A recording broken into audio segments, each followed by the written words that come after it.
Chris, anyways, thank you. Welcome to the Mike Rogers Show. I'm glad to have you. This is your first time. Oh, it's a pleasure to be here, and I know we worked so hard to get to this point, so it's amazing to finally get to meet you physically. Did you get the package I sent you? What package? Remember I told you I had a package that I mailed to you from Japan? No, I haven't gotten it yet. Okay, maybe it'll be there this week. Yeah, so anyways, can you give us a self-introduction of yourself? Well, the Fallen Doves and myself started in San Diego in early 2000s after a lot of shifts and changes within the industry. People sometimes have kids or go off and have big boy jobs, or they just get tired of sleeping on couches and things.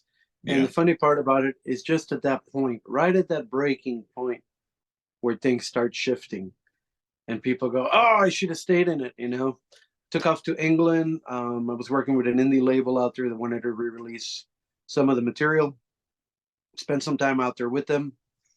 And I just told them that as a solo artist, I don't think it would cut it. It's not, unless you're, you know, like a Harry Styles or one of these boy band guys turned rocker, it doesn't work. And so they agreed with the idea of creating a band name where I could work with professional studio session, higher level musician players, and expand. Yeah, just be able to expand the music to different frontiers.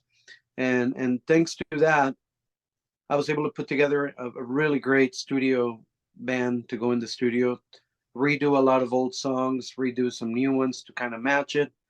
And the legend of the Falling Doves was born. I had read that you guys are endorsed by Phil Solem from the Rembrandts, the late Scott Weiland from Stone Temple Pilots, Pete Best from the Beatles. And you've also toured with stadium rock bands, Cheap Trick, Echo and the Bunnymen, Peter Murphy of Bauhaus, Fastball, Gilbert Clark, Guns N' Roses. Wow. Tell us about that. Like, you have, this is not meant to be insulting.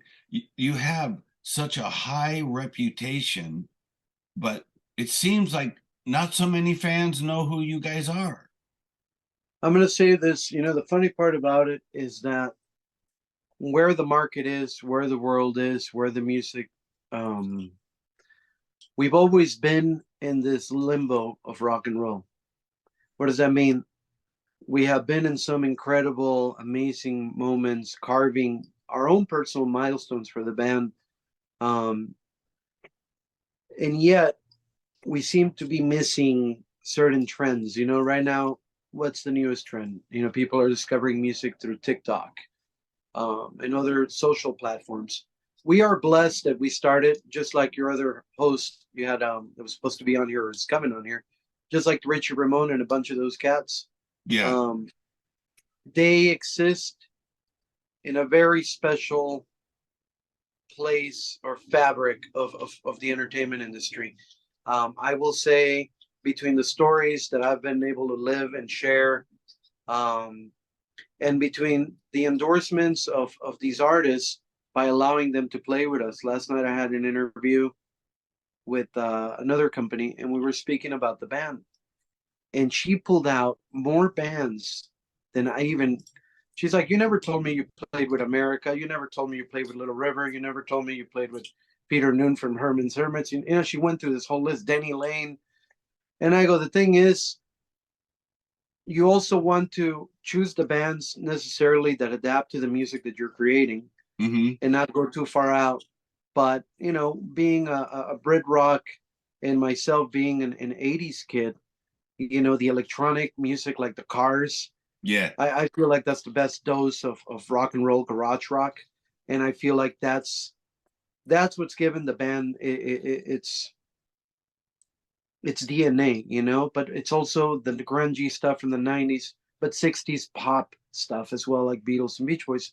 So with all of that stuff and creating stuff, you create this weird mesh. And when we started, you know, all the bands were doing punk rock, and growing up in Southern California, all the bands were trying to be Blink-182 or The Offspring, or And we were never that type of band. So, like I said, we've always missed a little bit of that line, but we've always been blissfully with these human beings in the same timeline. And then I couldn't ask, between you and I couldn't ask for anything else. And the fans that do come to the shows love the living hell out of the band, and like they, like the guy from Cheap Trick told me, he says, you don't need to have a million fans.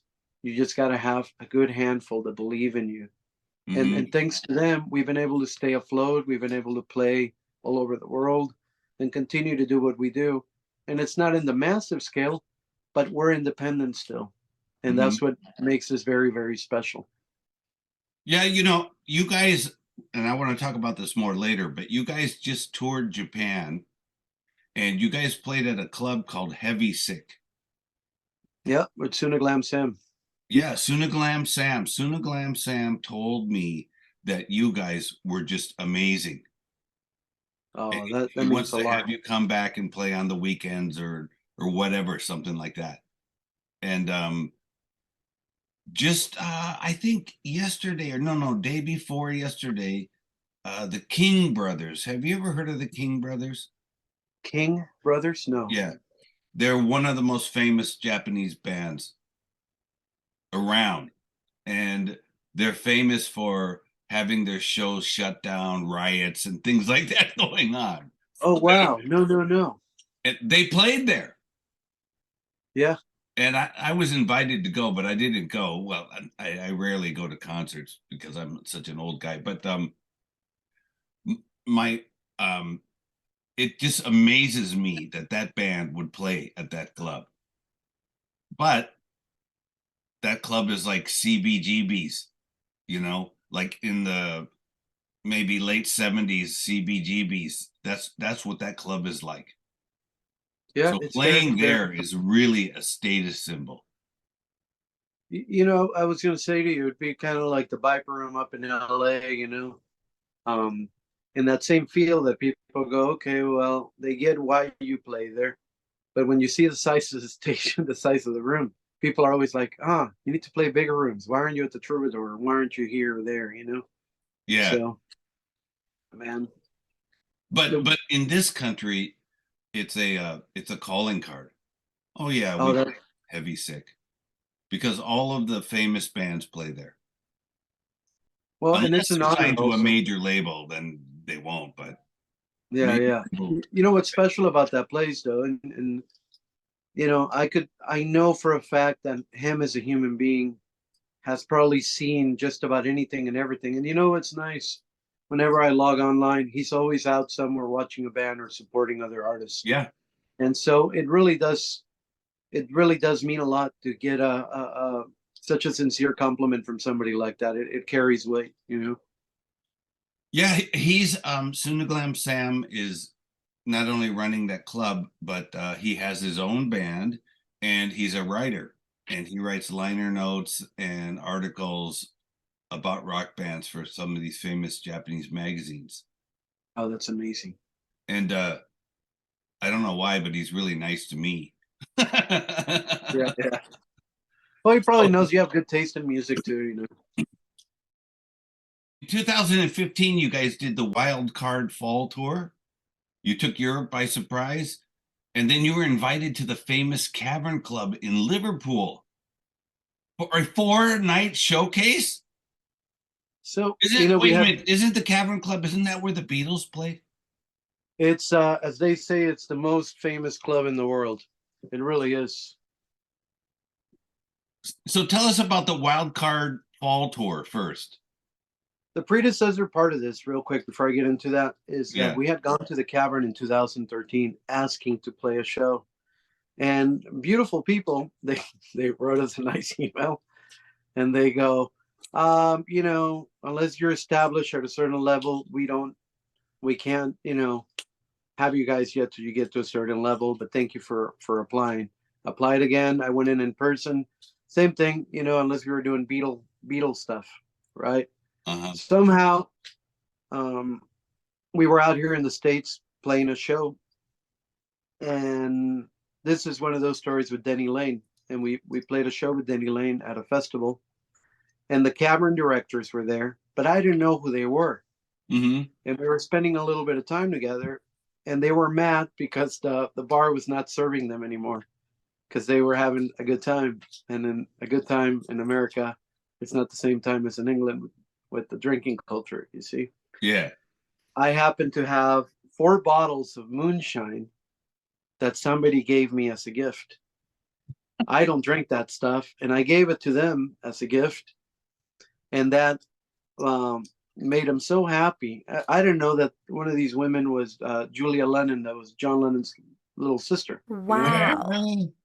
But, you don't put 2 and 2 together, and just the kindness gave them a ride to the airport, and the guy gives me his card. He's like, by the way, if you're ever in Liverpool, look us up. We'll look after you. And I look at the card, and it was John Keats, the director of the Cavern. And I was telling my guitarist, I go, oh my God, dude, you don't even know who I just dropped off at the airport. He's like, who is this? So yeah, I called in, and surprise, surprise, we came in for one night for a little acoustic set. And one of their bands that flies in from Germany to do Beatles stuff got sick that week. And they were freaking out, and they're like, well, we need somebody to fill in. Can you guys fill in these nights? And that's how our relationship started with them. We were just filling in different spots and working, Beatles stuff and Elvis stuff. And that's how our relationship started. Being in the right place at the right time. Well, and kindness too, I think, plays a bigger role. Yeah. Being proper, polite, being a good human being. So, okay. So yeah. Anyway, Yeah, tell us about the Wild Card Fall Tour, because it seems to be a big buzz on that. So we ended up going out there. And we were still semi-independent, working with this label that wanted to work with us. But what we did is I had done tours out in Europe before in 2010, and mind you, these things were terrible. But by calling around, I think by starting with the Cavern, it was a lot easier to lay out the rest of the gigs across the I think for that one we just did the UK, if I'm correct, on the Wildcard Tour. I don't think we made it to Amsterdam or Germany. All the tours start meshing together. But I think that was just England, and we did good on that tour, and we got sponsored by Godin Guitars. They sent us guitars, which one of those I broke at the Cavern. Not I, but the roadie. Yeah. Dropped it down the Cavern staircase and cracked in 5 ways, so I had to return it in pieces to the sponsor. Oh. But it was good, man. And in that era, we were playing for a lot of 20-somethings, you know what I mean, a younger crowd. And it was lovely. It was lovely for us. And we went as a 2-piece on that tour, using a session bass player and session drummer from the UK. And then the Cavern Club, how was that? Was it packed every night, people going crazy? Or promotion that we had is just the extent of my emails and my forwarding stuff into local publications, trying to ask for coverage or local listing calendar. And we did pay a few kids in Liverpool to go up and put up posters for us. So that's as far as that went, with promoting. But I will say, when I think back about going up on that stage, mind you, it's not the original stage, right? But yet it still has the magic of the original stage, the feel of those old days. And even Pete told me the same thing. It's like I wouldn't know the difference. It's like it's the same thing. It's just a fucking cellar. Sorry, cuz, but a cellar. And yeah, it's like, and it's the same thing, And at that time, they still hadn't put in proper air conditioning in there. So I mean, you would walk out of there sweaty. But walking onto that stage, you got to understand, and I said this to the guitarist. I go, look, man. Every one of those people, you always talk with each other before going on stage. I was like, every one of these human beings watching this stage tonight, and we looked across the room and packed up the walls. And there's videos all over the internet of this show. And I said to him, I go, if you screw up one chord, each one of those people are going to feel it, and they're going to let you know you screwed it up. You know what I mean? So him not being a massive fan of the Beatles, he had the hooks. And now we're up there and playing Ticket to Ride. And of course, we did our stuff, but we did a couple Beatles songs because you have to when you're on that stage. Oh, you have to. Yeah, there's no like, it's not an optional thing. It's part of the, you can do Brit rock stuff like Oasis and the Verve and Stones, but Hmm. and a lot of people don't know that the Rolling Stones used to play at the Cavern as well. It's not very well documented, but we go up there and we play and we get off, and I could tell that he missed the lead on Ticket to Ride, Uh-huh. just the very last little part. And mind you, we walk off the stage and people are walking up to him. Hey man, you screwed up that lead, because this is like their Bible. You don't go, it's like quoting the wrong books, going into the Vatican and quoting it wrong. People know every line, every chord, every melody, every hook on those songs. But it was very overwhelming. There I am giving him hell, and I'm going up there, and I was like, oh man, what am I doing? Like, you know what I mean? Yeah. Like this, like, you know what I mean? And I love the Beatles, but it was never something that I ever wanted to cover live. And going up on that stage, it was just very like same stress that I was giving him about it. You're like realizing, okay, it's some same thing as like when we played with Cheap Trick. You go up there and you're like, oh man, and you look at the whole room and you're like, you get that feeling, and that's a good healthy feeling, because when you lose that feeling, you're just going up there mindlessly to play, Yeah. And we go up and I remember talking to Ringo on a show at Humphreys a little while back, and he said to me, he's like, well, when it's time for me to go up on stage, he's like, I never lose that feeling. I go, well, what do you do? He's like, I run on stage. I just run in place and just run on stage. He's like, I've only tripped twice, but it's that rush feeling. You know what I mean? You want to Yeah. kick the adrenaline when you can, and then you're on. Just like right now, I'm with you. We're on. Wow. So there's one more thing, and I kind of change the subject here. So, Chris, you are really good at getting in contact with clubs, writing people, doing your social media, doing everything. And I think that is how, for example, you arranged like your Japan tour, right? Right. So here comes the whole aspect of how all that came about. There's a famous club here in San Diego called the Belly Up. Mm-hmm. When I was younger, I was very, very ambitious with the band. And a lot of the clubs didn't like how ambitious I was about it, because they would go, oh, he's just trying too hard, or he's pushing too hard.